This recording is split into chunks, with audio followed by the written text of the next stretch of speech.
kemarin ya. Aku tapi lebih tergelitik ngebahas yang tadi, Mas. Yang itu tuh Yang ada mana?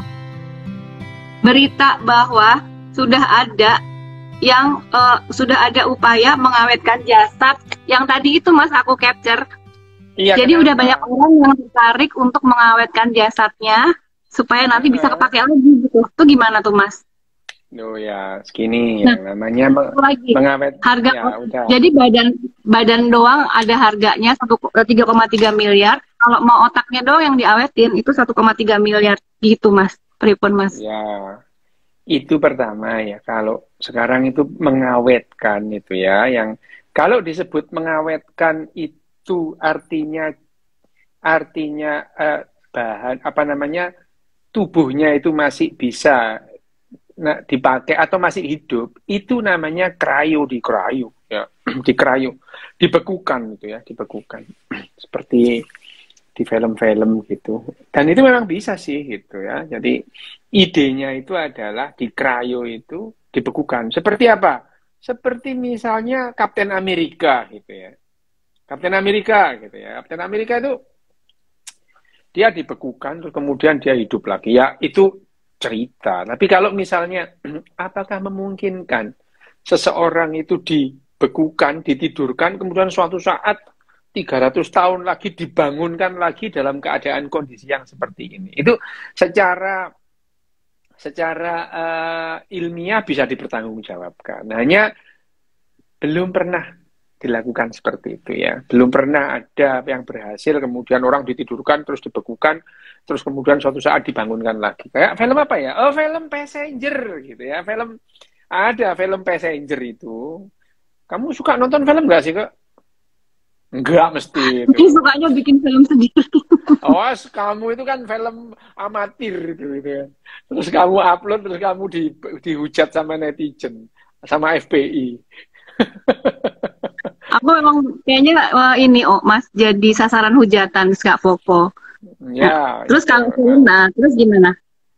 Nah, kalau itu ada film apa namanya, film Passenger itu ya, film Passenger itu orang berangkat ke mana, ke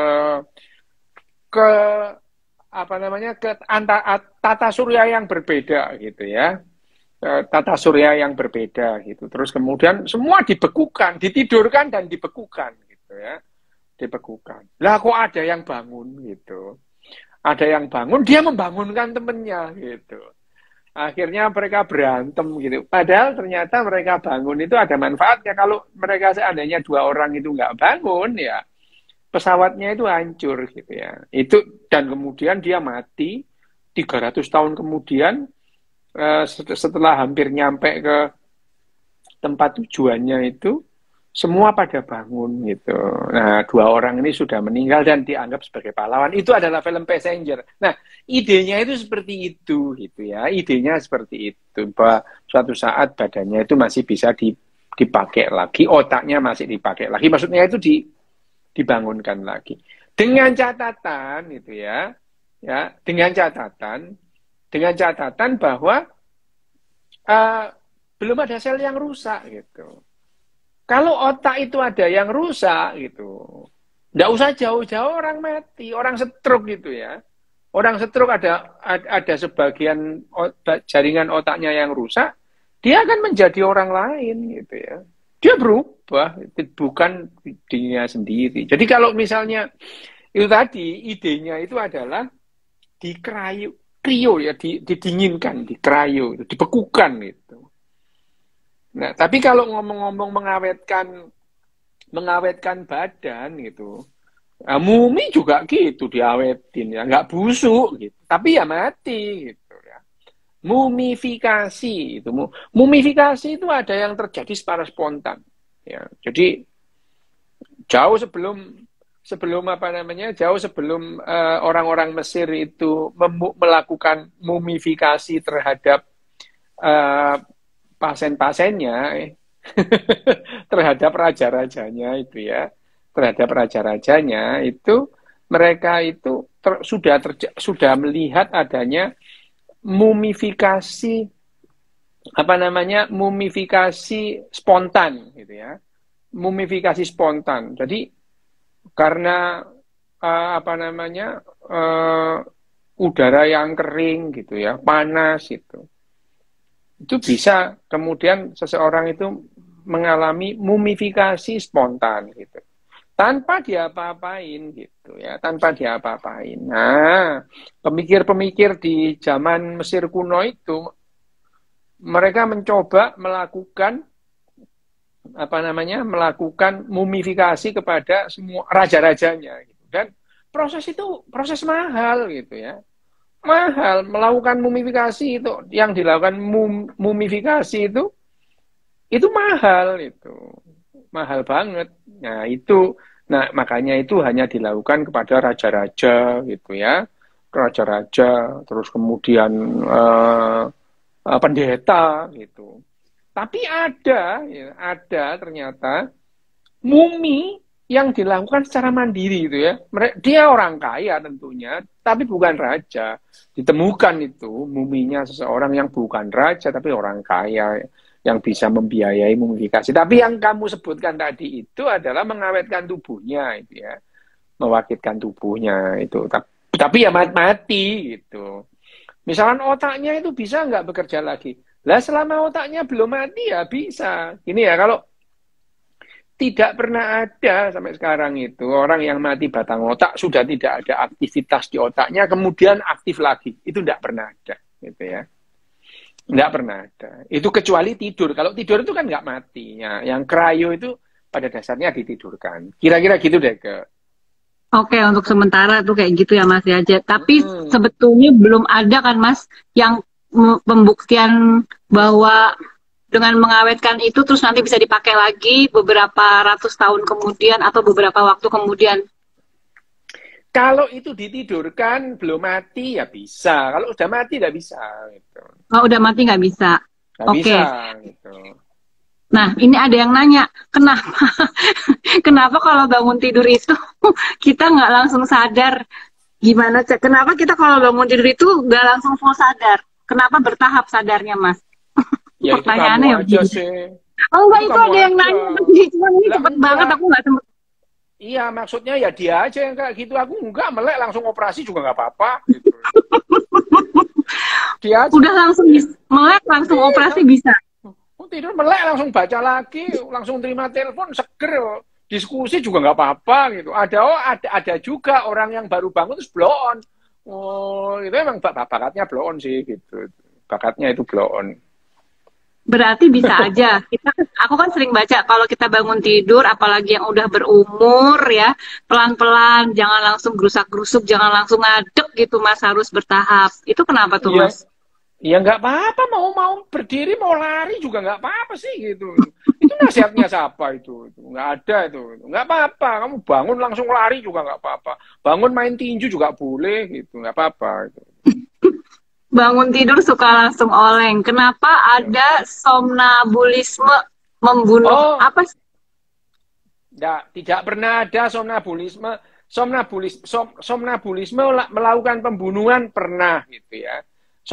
Nanti kita bahas sendiri. Somnabulisme itu unik gitu ya. Somnabulisme itu memang somnabulisme itu tidur berjalan gitu ya. Tidur berjalan gitu.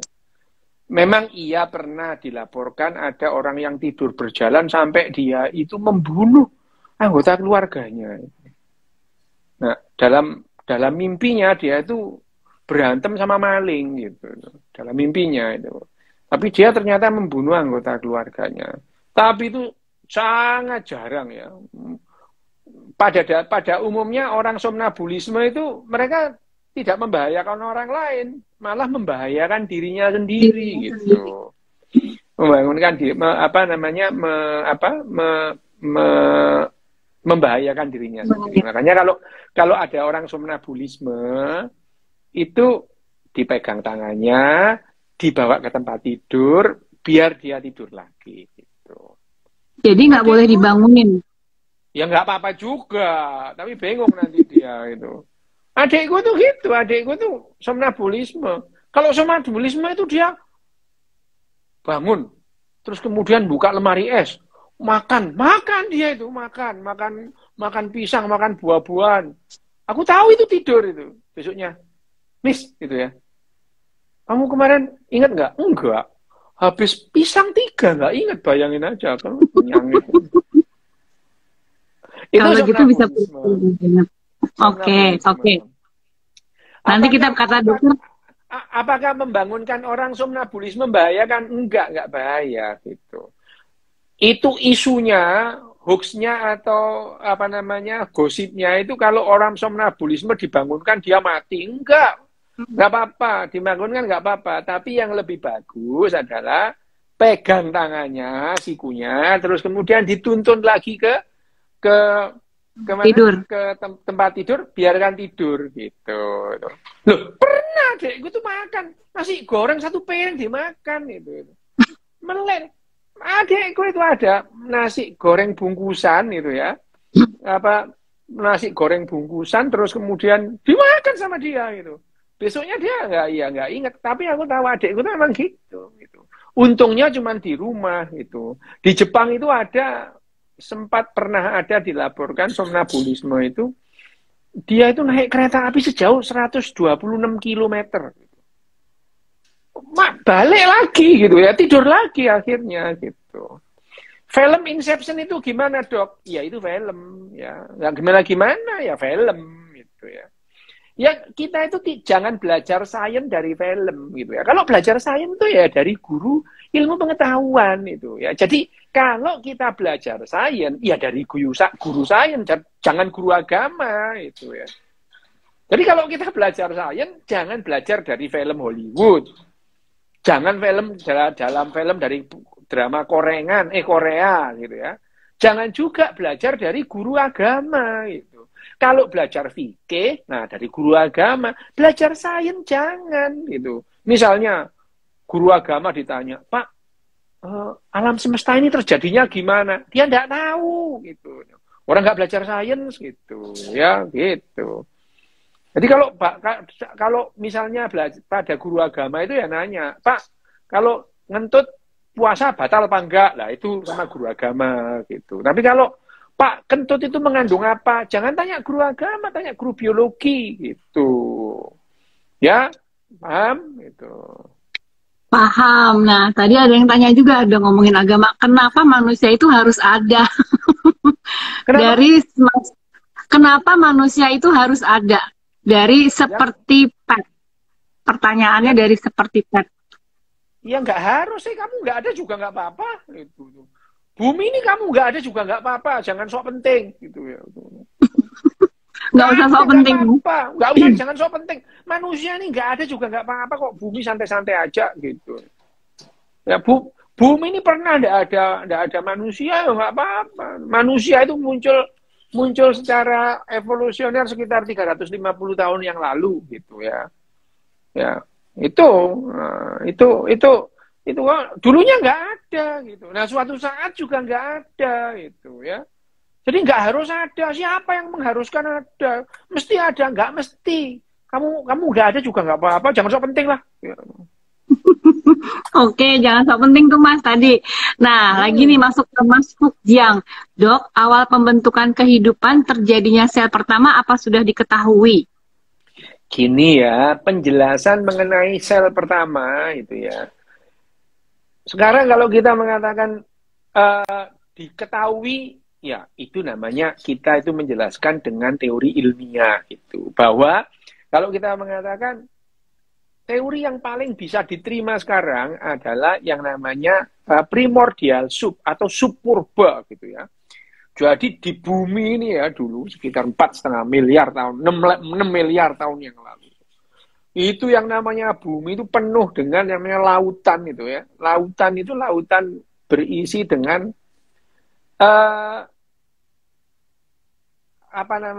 bakal protein gitu ya. Istilahnya primordial soup itu ya. Di situ lautan itu isinya ada RNA, ada DNA gitu ya. Dan dari sekian banyak, sekian miliar DNA itu, lautan DNA itu terus kemudian ada satu itu yang kemudian menjadi cikal bakal nenek moyang kita. Yang namanya LUCA, Last Universal Common Ancestor itu ya. Muncul sekitar 4 miliar tahun yang lalu. Sebetulnya primordial soup ini, teori primordial soup ini ya hampir pasti salah gitu ya. Hampir pasti salah lah. Itu nanti akan ada. Hanya saja sampai sekarang ini belum ada penjelasan yang bisa lebih diterima secara ilmiah. Melebihi yang namanya primordial soup ini sendiri. Jadi kalau diketahui tidak, tapi kita sudah mulai mengetahui sedikit. Hanya misalkan merekonstruksi bagaimana misalnya luka atau misalnya PPLO istilahnya, PPLO, pneumopleuro-like organism itu. Belum berupa organisme sampai organisme itu. Pneumopleuro-like organism. Jadi lembaran-lembaran yang hampir seperti kehidupan itu. Itu muncul sekitar 4 miliar tahun yang lalu. Itu cikal bakal kehidupan. Kalau kita misalnya bagaimana kira-kira terjadi itu, ya itu sudah dibuktikan oleh yang namanya Harold Urey, gitu, Lazarus Spallanzani, gitu ya. Jadi bumi purba ini yang namanya atmosfernya dipenuhi dengan NH3, CO2 dan H2O ya. Kemudian ada petir gitu ya. Petir itu terus kemudian menghasilkan yang namanya asam amino, dan ini sudah dibuktikan itu ya, dibuktikan di laboratorium oleh Harold Urey, Lazarus Spallanzani, Francisco Redi, itu semua membuktikan itu ya. Jadi akhirnya kita paham bahwa yang namanya asal muasal protein itu dari mana gitu. Kita ketahui. Hanya saja kemudian tak ngopi dhisik ya. Ya. Ini corona. Tose, aku yang ngombe sih. Aku teh panas. Ya. Ya. Itu. Jadi kalau diketahui, apakah sudah diketahui? Ya, kita belum tahu secara pasti. Makin lama kita makin paham. Ya, itu tugasnya saintis ya begitu. Ilmu pengetahuan ya gitu. Kita pelan-pelan tahu sedikit-sedikit gitu. Benda mati pertama jadi hidup ya. Semua tubuh kita ini disusun oleh bahan-bahan alam, ada karbon, ya, ada nitrogen, ada oksigen. Jadi tubuh kita itu disusun dari bahan-bahan alam. Kalau kita itu sekarang menjadi organisme, yang namanya bahan-bahan alam itu kalau bergabung dengan satu dengan yang lain jadi senyawa. Senyawa ada yang cenderung bersatu dengan senyawa yang lain. Itu ya. Dan akhirnya menjadi pertama itu yang namanya evolusi kimia dulu. Jadi kimia kenapa?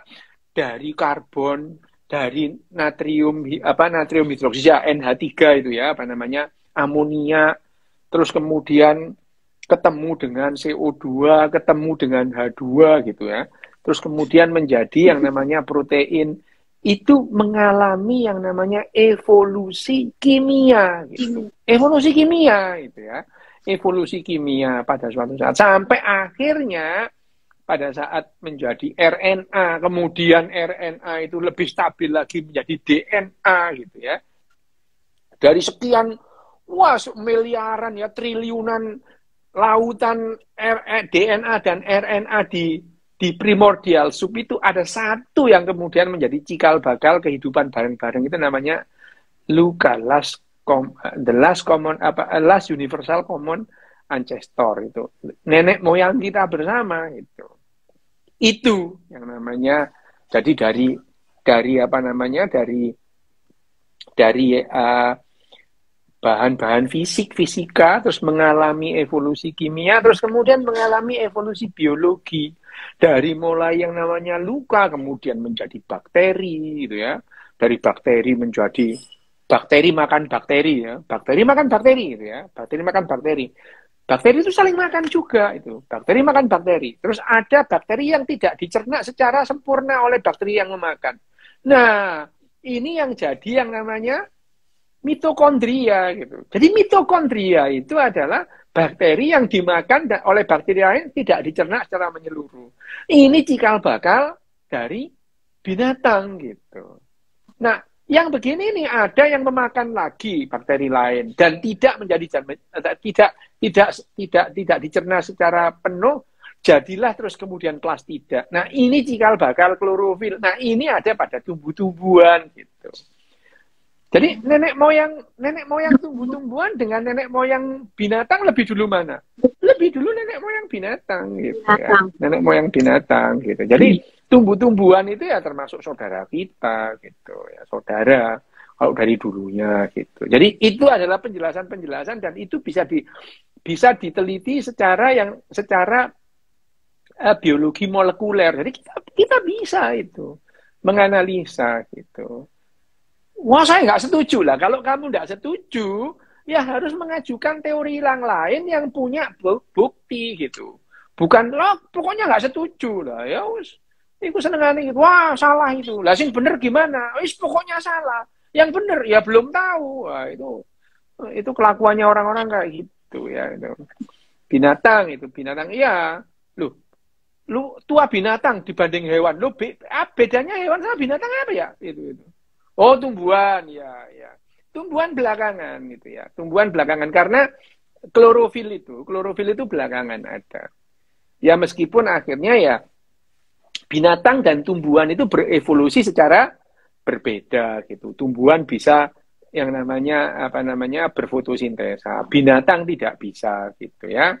Binatang tidak bisa gitu ya. Nah, binatang itu untuk melanjutkan kehidupannya harus mengambil kehidupan lain gitu. Kehidupannya siapa? Ya kehidupannya tumbuhan, kehidupan binatang lain gitu ya.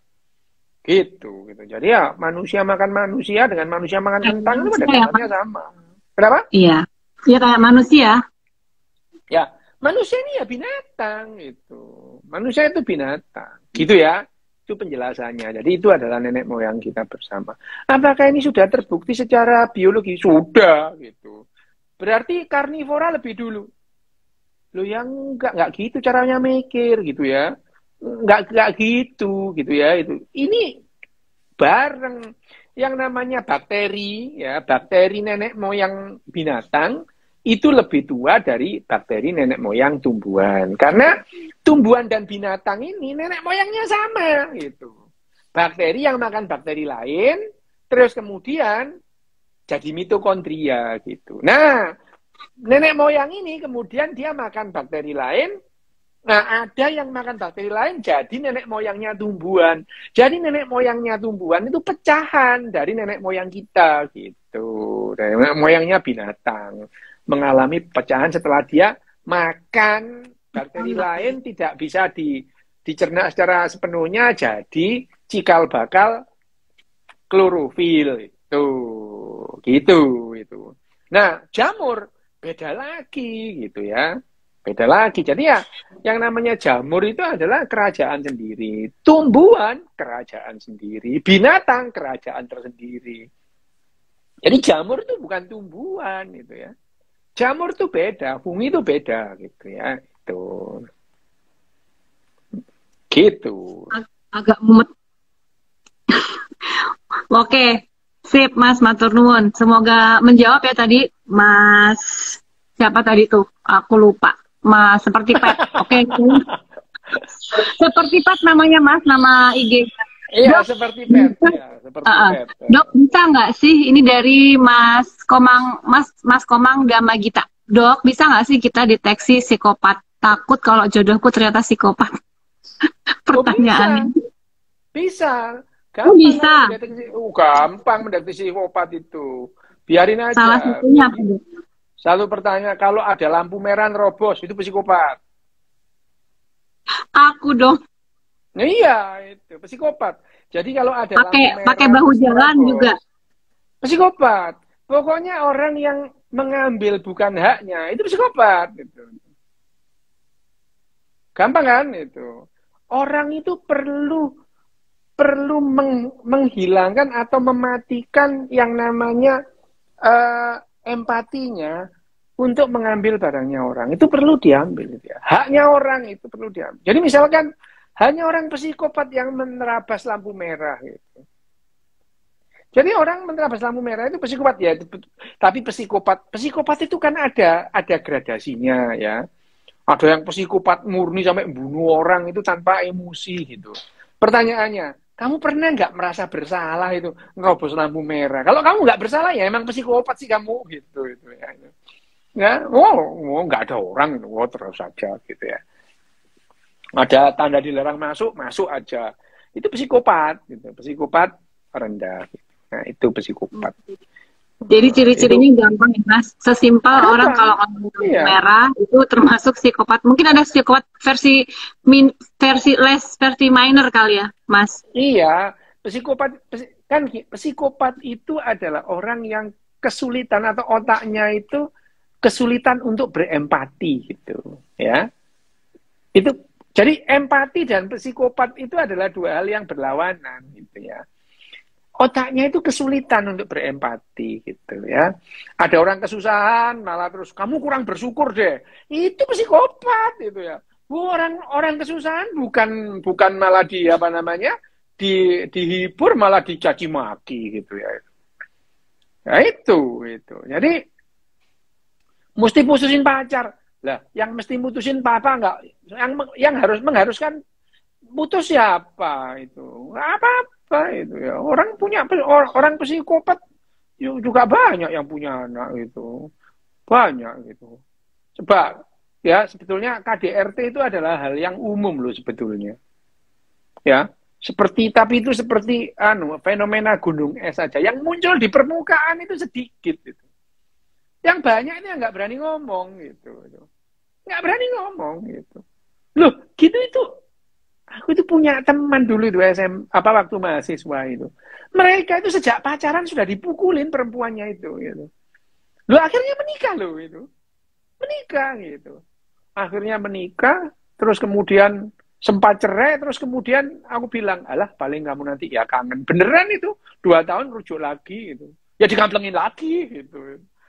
Memang kayaknya dia rindu kamplengan gitu itu. Ya, tapi itu adalah kekerasan. Pernah itu, bahkan pernah itu ya, pernah pada suatu saat KKN itu, karena dia ditampar gitu, aku belain gitu ya, belain itu. Yang cowok bilang, ini urusanku ya, bukan urusan, lo kamu sama aku itu sama, orang lain bagi dia gitu. Lah, tapi malah dia dibelain sama cewek yang ditampar itu. Lah kan bingung ya kamu itu. Akhirnya ya wes lah, orang goblok ketemu orang gendeng ya biarin aja lah itu. Kan kayaknya ada yang kayak gitu Mas, ya udah dikamplengi tetap dibelain ya. Iya gitu, malah dibela. Aku bilang malah yang cewek belain cowoknya yang ngampleng-ngampleng. Ini orang gila ya udahlah gitu. Ini orang goblok ketemu orang gendeng ya gini gitu. Ya itu adalah salah satu contohnya. Jadi ya sebetulnya KDRT itu banyak orang yang tidak terucap, bahkan dianggap aib, kemudian tidak disampaikan ke orang lain. Ini rahasia keluarga. Itu banyak, itu seperti gunung es itu ya. Kira-kira gitulah itu. Jadi ya kalau misalnya sudah masih pacaran sudah intimidatif aja itu ya sebetulnya itu psikopat sih gitu itu. Intimidatif. Iya, itu handphonemu lihat aku handphonemu gitu itu. Nggak usah gitu. Wah, kamu punya selingkuhan pasti. Lah ini kan itu. Itu karena otaknya itu kesulitan untuk berempati gitu. Nah, sekarang empati itu karena empati itu juga yang namanya empati itu adalah keterampilan gitu. Makanya empati itu bisa dilatih gitu. Kalau empati bisa dilatih, Mas, kenapa banyak orang yang masih terus bertahan dan melakukan itu ya, Mas ya? Maksudnya bertahan dengan latihan. Nah, karena nggak latihan gitu. Gimana sih? Nah, kalau main bola itu bisa dilatih, kok banyak orang yang nggak bisa main bola. Lah, wong memang nggak pelatihan gitu. Pertanyaan ini ya aneh gitu ya. Pertanyaannya, kalau bisa dilatih, kenapa banyak orang yang gitu? Ya sama, latihan bola itu. Kalau latihan bola itu bisa dilatih, kenapa banyak orang yang nggak bisa? Lah memang nggak pernah latihan gitu. Sama dengan yang namanya empati itu bisa dilatih, asal mau latihan. Gitu. Ya kalau nggak mau ya sudah itu. Oke, sip. Lanjut lagi ya Mas ya. Ini banyak nih yang belum kebaca. cerita awal mula. Bu Hetiva, ada Bu Hetiva tadi. Bu Hetiva, selamat malam. Selamat malam, Ini Bu. anggota DPR Komisi 10 DPR RI lu. Kamu hati-hati lu kamu. Waduh, nggak boleh salah-salah Komisi 10 DPR RI itu. Bu Hetiva. Aku kudu piye iki, aku kudu piye. Oh, kamu didatangin anggota dewan loh, kamu kapok, mau apa kamu diintip biasa. Mas, lagi nih, cerita dong dok awal mula kehidupan yang diketahui sains sampai sekarang itu gimana? Awal mula kehidupan. Cerita gimana sih? Gimana aku nanti cerita awal mula kehidupan? Yang tadi kan aku cerita awal mula kehidupan. Iya, si bakteri dok ya. Nah, gimana? Tanya lagi. Nanti aja diputar lagi gitu, ngomong bolak-balik. Oke, muter lagi. Jangan juga belajar dari Presiden Jokowi. Aduh, nggak wani, aku ngeri. Oh, iki piye sih Pak Jokowi dibawa-bawa. Minum nabi dok dari Faid. No, aduh ini namanya aneh-aneh dok. Minum nabi hukumnya bagaimana Tats Pak Ustaz? Kan minuman kesukaan Nabi, tapi setelah seminggu mengandung alkohol. Pertanyaannya random nih Mas, mau dijawab nggak nih Mas? Jadi jawab, hukumnya monggo. Tidak dilarang itu ya. Hukum di Indonesia tidak ada orang yang melarang minum bir, tidak ada gitu. Jadi boleh.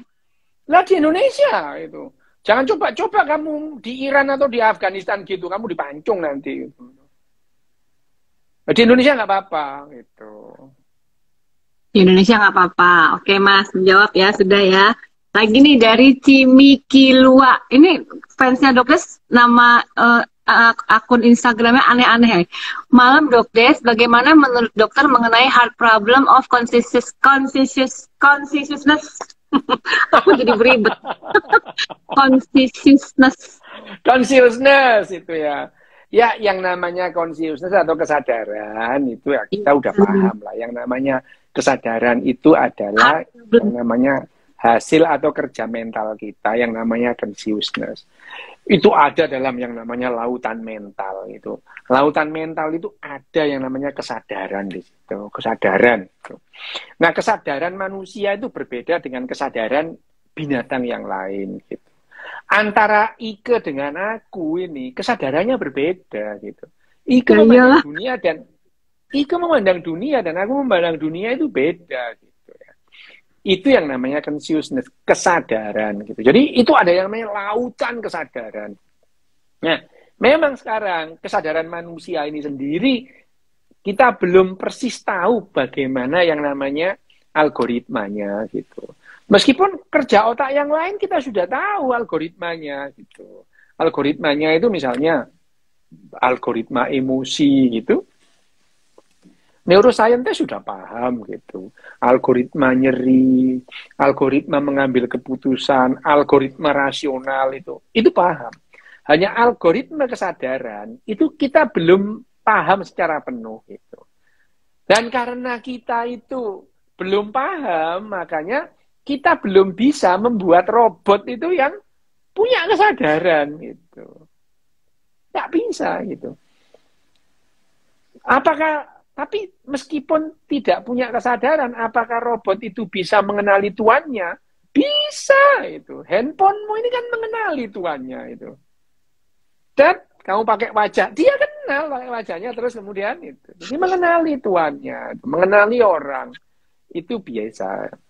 Ya, bahwa consciousness itu belum ada artificial intelligence yang mempunyai consciousness karena kita belum tahu algoritmanya. Begitu kita paham algoritmanya, ya udah banyak robot yang punya kesadaran itu ya. Sadar bahwa dirinya ada gitu ya. Itu akan ada, tapi sampai sejauh ini karena kita belum paham yang namanya algoritma kesadaran, maka kita tidak bisa membuat artificial intelligence yang berkesadaran. Tapi pertanyaannya, bisakah nanti suatu saat itu ada artificial intelligence yang berkesadaran gitu? Ada beberapa kemungkinan. Yang pertama, kita segera menemukan algoritma kesadaran gitu ya. Kita segera menemukan algoritma kesadaran sehingga kita membuat sebuah artificial intelligence yang berkesadaran. Itu kemungkinan pertama. Yang kemungkinan kedua, apakah yang namanya kemungkinan kedua itu adalah satu, bahwa pada saat artificial intelligence itu mencapai, karena artificial intelligence itu makin lama makin cerdas gitu ya. Artificial intelligence itu mempercerdas dirinya sendiri, makin lama makin hari makin cerdas, makin saat makin cerdas. Kemungkinan kedua adalah pada suatu saat, pada saat artificial intelligence itu mencapai level kecerdasan tertentu, dia bisa mengembangkan kesadaran itu sendiri gitu. Ya, itu yang kedua. Yang ketiga adalah artificial intelligence nggak perlu kesadaran gitu ya. Nggak perlu kesadaran. Sehingga makin cerdas tapi tidak sadar, tapi kecerdasannya itu melebihi yang namanya advantage dari kesadaran gitu. Ya. Itu kalau artificial intelligence bersadaran. Tapi ada, terutama filsuf itu ya, filsafat itu ya, mengatakan bahwa kesadaran itu berhubungan dengan barang-barang hidup kita gitu ya.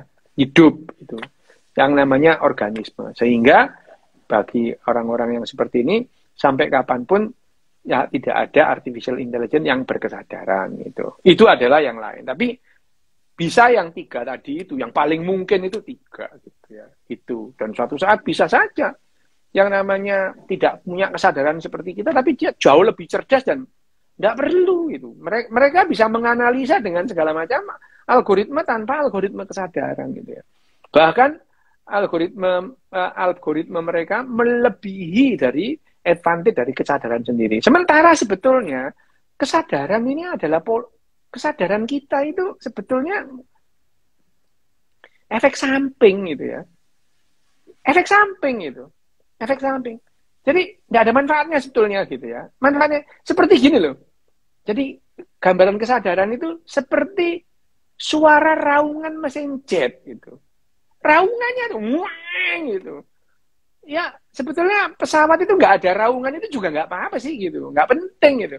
Tapi ini hasil yang tidak terelakkan dari yang namanya mesin jet yang meledak tadi itu. Ya kesadaran itu seperti itu, seperti raungan mesin jet di mesin jet. Penting nggak? Ya nggak penting-penting amat itu. Tapi itu adalah bagian dari dari mesin jet itu sendiri. Jadi sebetulnya kesadaran itu lebih berupa sampah itu daripada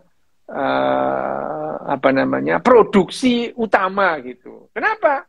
Sekian banyak binatang, hampir semua binatang tidak berkesadaran, hidup-hidup aja itu. Cerdas itu.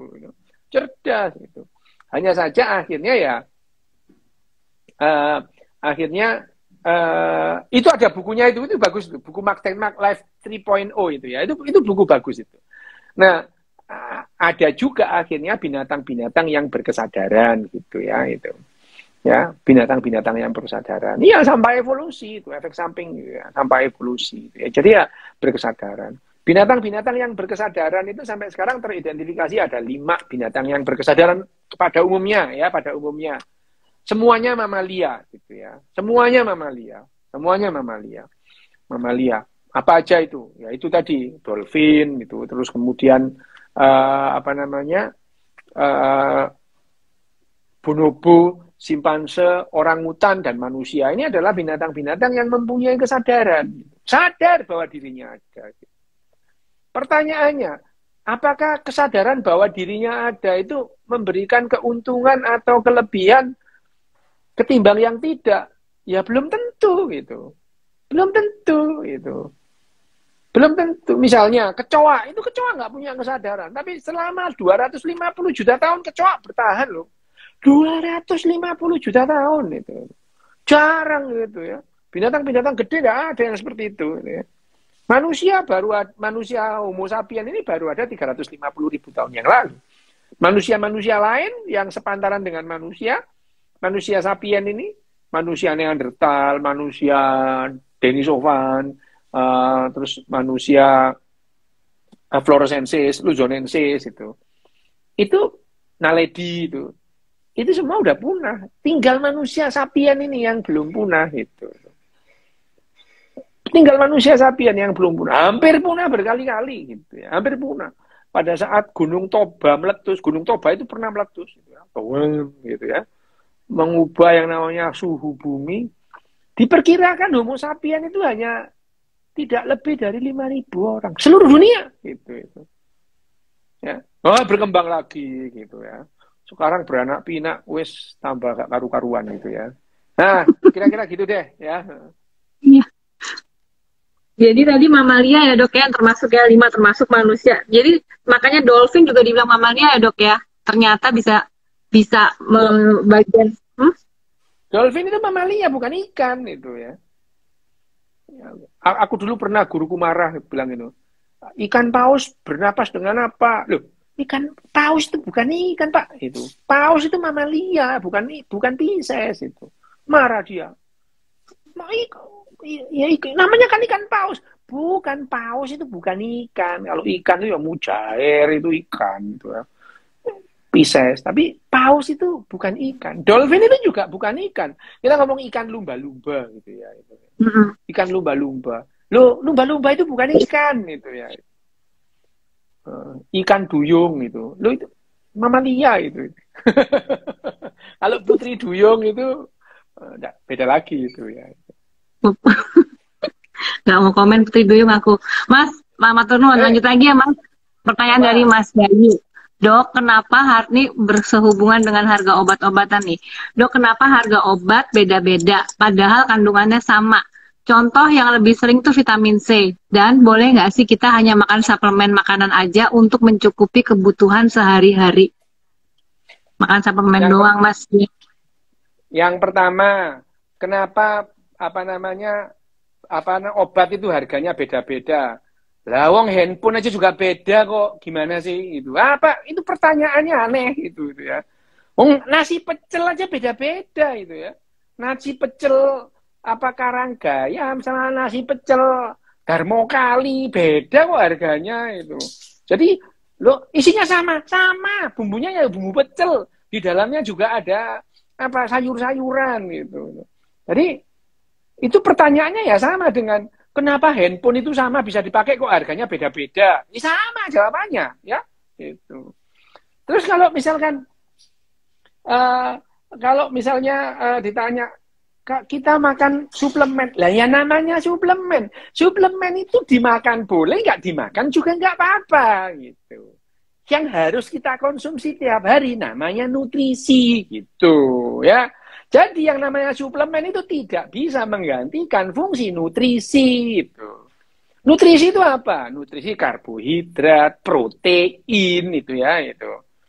Ya, vitamin. Vitamin itu kita perlu dalam jumlah yang kecil gitu ya.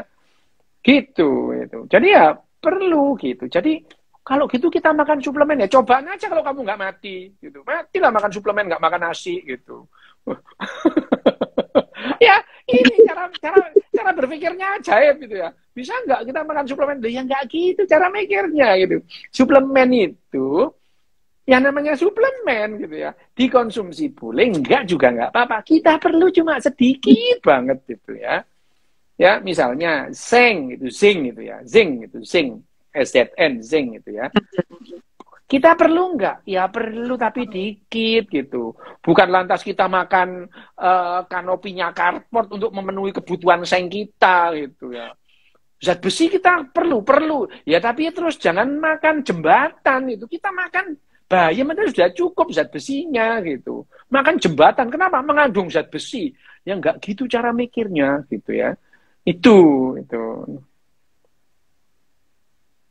Oke, jadi suplemen tidak bisa menggantikan nutrisi, catat itu ya, beda. Ya dok ya.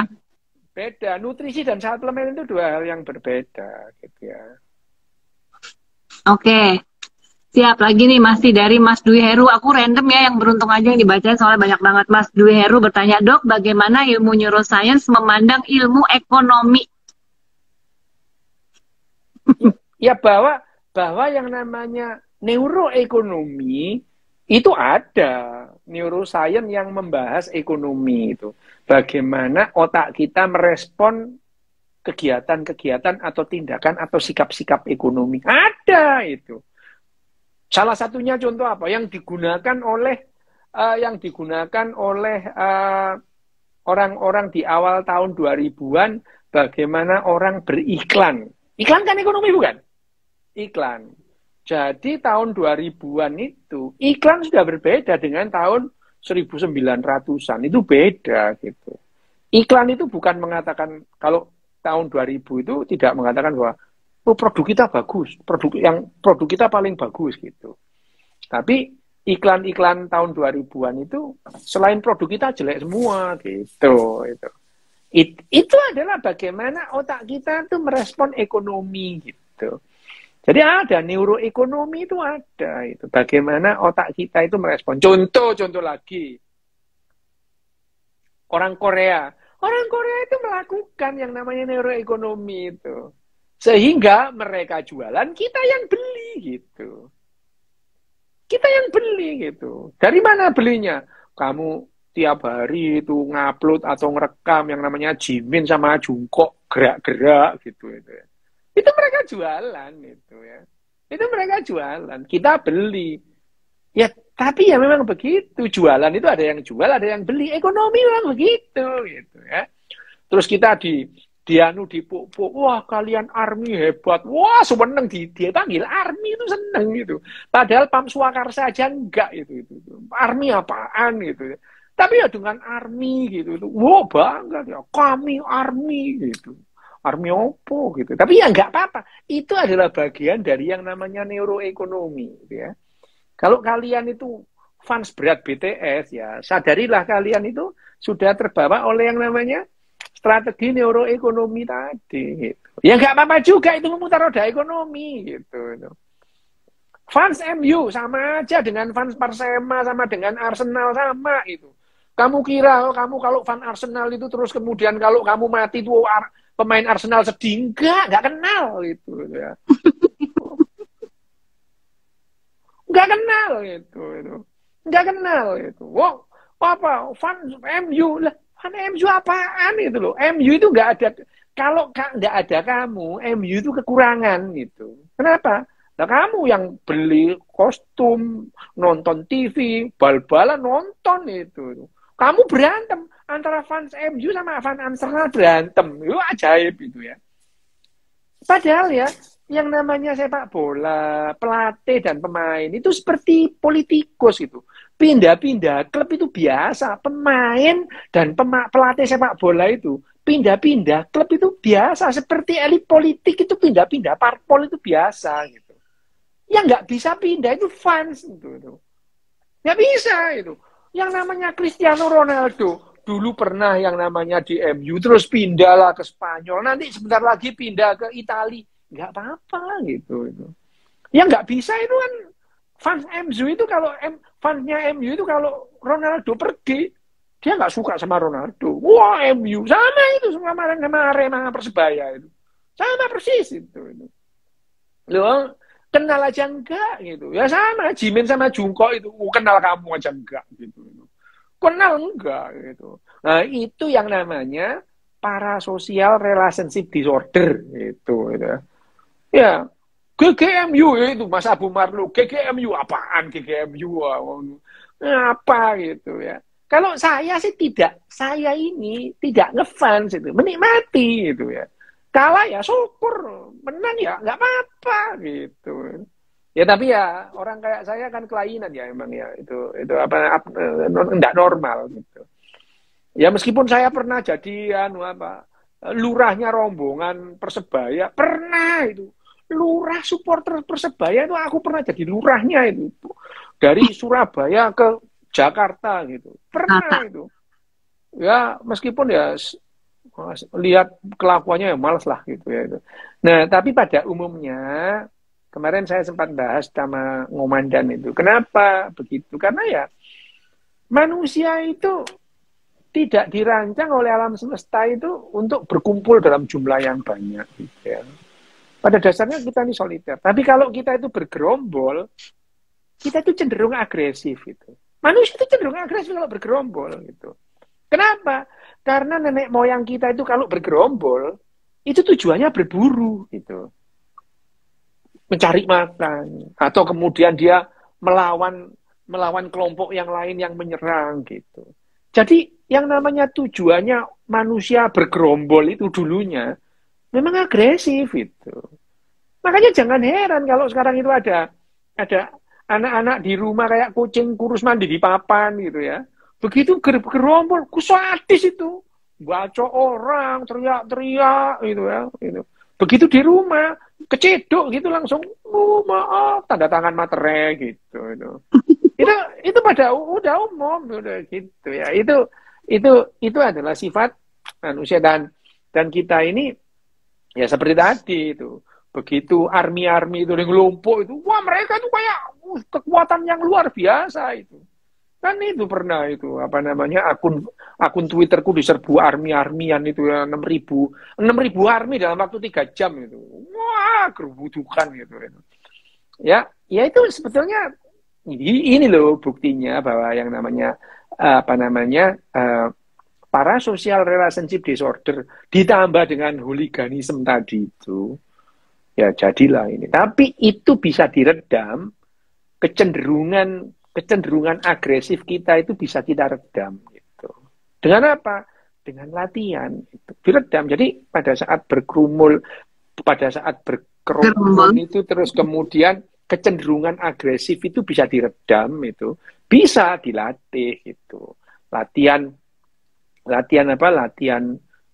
antri itu pada dasarnya juga menumpulkan agresivitas pada saat bergerombol. Latihan antri, sekedar latihan antri itu bisa menurunkan kecenderungan agresif pada bergerombol. Kalau kamu nggak percaya deh, kalau kamu kan nggak pernah latihan antri, ya. Begitu kamu itu misalkan masuk pesawat gitu, bergerombol, kamu pengen cepat duluan gitu. Wow, pengen cepet duluan. Padahal kamu nggak bakalan lah ditinggal pesawatnya itu loh, kamu nggak bakalan itu. Kamu ada di situ kok gitu ya. Ya, itu yang menyebabkan kenapa pada saat bergerombol itu kita cenderung agresif. Dan pada masyarakat yang tidak pernah latihan antri, terus tidak pernah simulasi juga kalau misalkan keluar dari stadion itu terus kemudian harusnya bagaimana itu. Kalau itu tidak pernah dilatih sampai kapanpun itu tidak bisa itu. Itu yang perlu latihan itu. Oke, siap, matur nuwun. Sayang banget pertanyaannya banyak banget, tapi kita tunggu sampai putus. Kurang 3 menit. Satu lagi. Kalau sampai putus kamu nggak bisa nge-save, nggak bisa di-save. Oh iya, ya udah. Jadi berarti kita udahan nih Mas ya, teman-teman semua ya. Mohon maaf, nanti kita bikin Zoom habis ini. Minggu depan lagi nanti dipersering kita kekangen-kangenannya sama Mas Dok. Terima kasih banyak. Mohon maaf yang belum terjawab. Nanti kita akan berusaha untuk menjawab lagi ya Mas ya. Nanti boleh DM aja, boleh di DM ke Ike, ke Cita Semesta. Nanti satu persatu akan kami coba jawab.